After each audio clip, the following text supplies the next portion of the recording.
kaikki! Mitä tykkäätte mun uudesta hienosta taustasta? Eikö oo kiva? Tänään me aukastaan Kiina-paketteja! Yes! Tässä on nyt se isoin paketti. Nyt avataan ja katsotaan.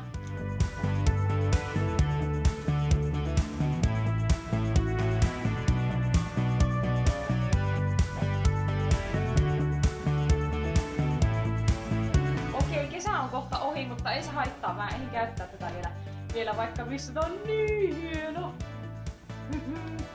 Kyllä tää varmaan tästä vähän antautuu, kun tätä käyttää. Tämä paketti tuli eri päivänä kuin nuo muut, mutta mä halusin tämänkin laittaa tähän videolle. Katsotaanpas mitä täälläkin on.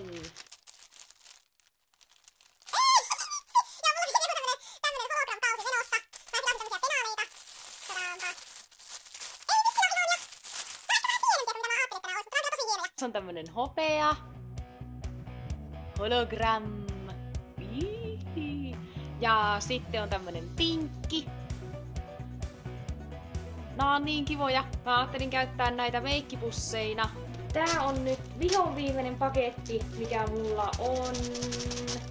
Ja mä toivon, että tämä on nyt se paras paketti.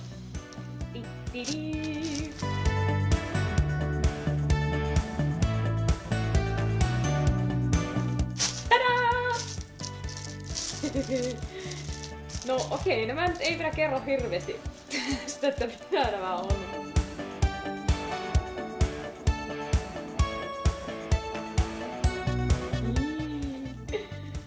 Ei vitsi! Ehkä mun ei kannata avata tätä kokonaan. Mä en saa tätä ikinä järkevästi takaisin. Joo, sori.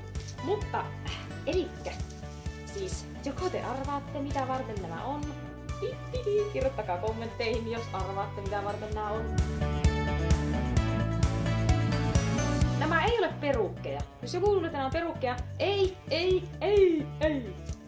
Siinä oli kaikki paketit tällä kertaa. Kiitos paljon kun katsoit videon. Muista peukuttaa ja tilata kanava ja nähdään ensi kerralla. Moikka!